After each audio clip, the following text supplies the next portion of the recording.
A lot of theater students these days don't know about, oh gee, the Worcester group exists, and you think, whoa, yes, and you should know that because your work is very much like them, so you need to get hip to them. But also I think perhaps, maybe what's more important than a solid curriculum, because I think all the schools out there have a solid curriculum. I think maybe what's more important is to educate them in what I was beginning to talk about, sustainability, how to keep on keeping on. We need to find ways to continue and to not just survive, but to thrive. We need to examine those kinds of things and not be embarrassed by talking about bringing spirituality into the classroom. What I mean is talking about meditation, talking about the importance of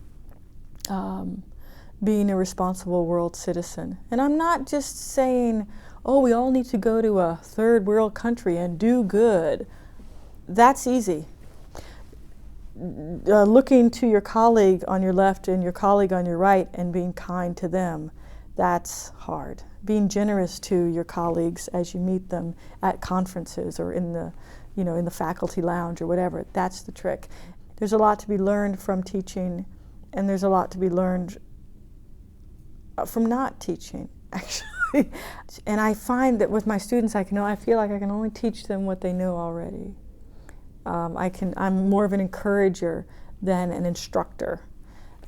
So I would say to ourselves as instructors, as professors, that self-encouragement is, I think, more important. I think what happens, like so many good parents, when we become teachers, we give more than we receive. When we think somehow it's wrong to nourish ourselves, we need to give. Now we're in the giving role. We need to give. And I think it's very important that we continue to allow ourselves to receive and nurture ourselves, and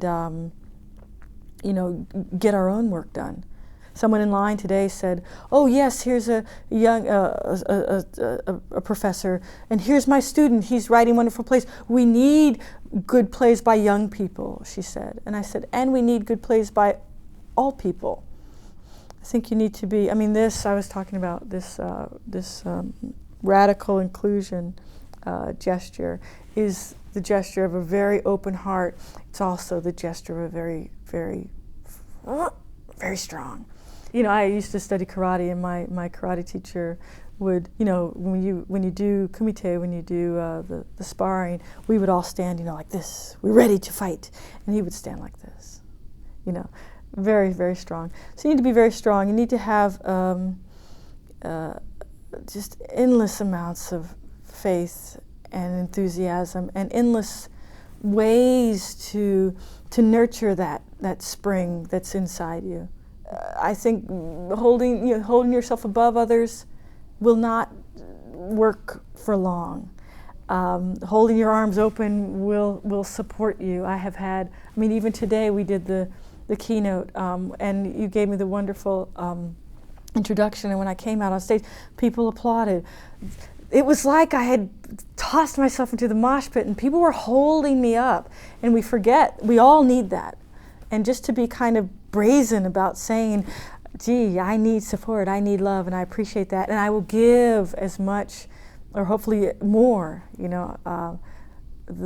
give me love, I'll give it back tenfold. We are theater artists, and we, like you said, we are the stuff that dreams are made on. We are the stuff that life is made on. We make that.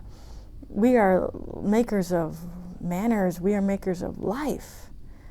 What a great honor, and we just need to support each other so much.